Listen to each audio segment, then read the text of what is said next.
Disclaimer: This channel does not promote any violent, harmful, or illegal. সাগর ভালো করেছি, তুমি কুম্ভ মেলা খারাপ করেছো।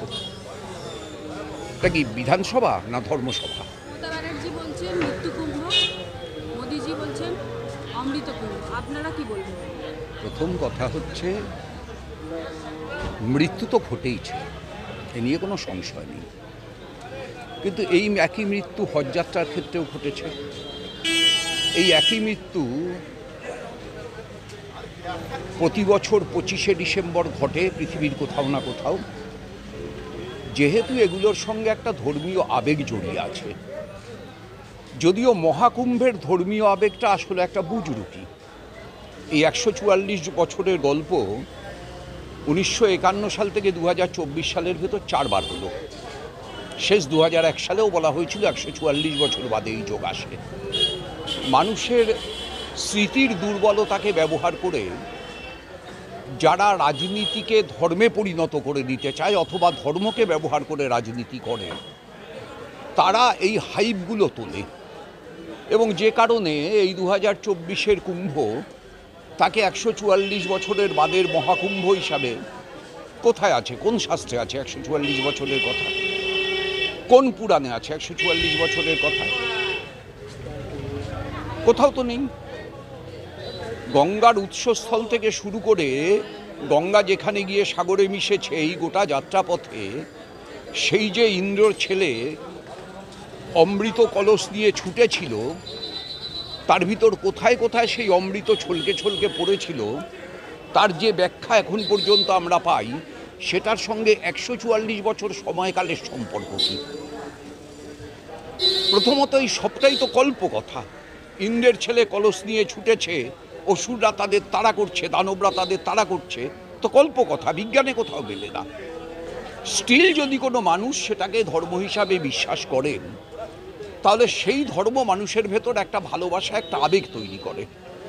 এখন ধর্মের আবেগ, ধর্মের প্রতি ভালোবাসাকে যদি রাজনীতির ক্রীড়নক পণ্যে পরিণত করা হয়, তাহলে সেটাতেই সবচেয়ে বেশি জোর দিয়ে বাকি ব্যবস্থাপনাগুলো দুর্বল হয়। কুম্ভে ঠিক তাই হয়েছে। হাইপ তৈরি করা হয়েছে 3 বছর ধরে, যাতে কোটি কোটি মানুষ আসেন, এসেছেনও কোটি কোটি মানুষ। কিন্তু সেই মানুষ থাকবেন কোথায়? সেই মানুষ চলবেন কোথায়? সেই মানুষ বিশ্রাম দেবেন কোথায়?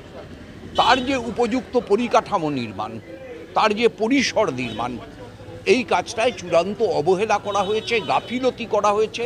কেন্দ্রীয় সরকার 5,674 কোটি টাকা সম্ভবত দিয়েছেন, তার সঙ্গে উত্তরপ্রদেশের রাজ্য সরকার আরও প্রায় 2,500 কোটি টাকা খরচ করেছেন বলে ঘোষণা হয়েছে। কিন্তু খরচটা হয়েছে কোথায়? সে রাস্তা তো নির্মাণ হয়নি। ভিআইপিদের জন্য হেলিপ্যাড নির্মাণ হয়েছে। সাধারণ পুণ্যার্থী, যদি আমি শব্দটা ব্যবহার করি, তাদের জন্য পরিকাঠামো নির্মাণ কোথায়? ফলে এই মৃত্যুর দায় উত্তরপ্রদেশের প্রশাসনের। জলও তো দূষিত হয়ে গেছে কুম্ভের। খুব স্বাভাবিক। আপনি যে কোনো একটা জলে, আপনি যদি আপনার পুকুরে, পাড়ার পুকুর পরিষ্কার পরিচ্ছন্ন, তাতে যদি একদিনে 2000 লোককে স্নান করাতে নামান, সে জলটাও দূষিতই হবে। এটাই বিজ্ঞান। সেখানে আপনি 5-6 কোটি লোক একসঙ্গে স্নান করছে, সে জল দূষিত হবে না? তাতে ব্যাকটেরিয়া ফর্ম করবে না? আমরা কি উৎপল দত্ত অভিনীত সত্যজিৎ রায়ের গণশত্রু সিনেমার কথা ভুলে গেছি? সেখানেও তো একই রকমভাবে দূষিত জল নিয়েই বিষয়টা ছিল। কিন্তু মিউনিসিপ্যালিটির চেয়ারম্যান অভিনয় করছেন সৌমিত্র চ্যাটার্জি ডাক্তারের, তার ভাই, তিনি সেটাকে বন্ধ করলেন না, যার পরিণতিতে কি হলো আমরা জানি। এখন ফলত এই যে হলো, এবং তার সঙ্গে সেই সময় রাম মন্দিরের প্রধান পুরোহিত মারা গেল, তাকে সরজু নদীতে কি এক জল সমাধি কোথায় আবিষ্কার হয়েছে আমি জানি না। হাজার হাজার বছর আগে নাকি জল সমাধি দেওয়া হতো। তখন পোড়ানোর মতো কাঠ ছিল না, যেখানে ছিল না সেখানে দেওয়া হতো। কিন্তু হিন্দু শাস্ত্রই তো বলছে যে মৃতদেহকে আগুনে পুড়িয়ে দেওয়াটা হচ্ছে সবচাইতে পবিত্র কাজ। তাহলে এটা যখন হিন্দু শাস্ত্র বলছে এবং এটা যখন বিজ্ঞানও মানছে,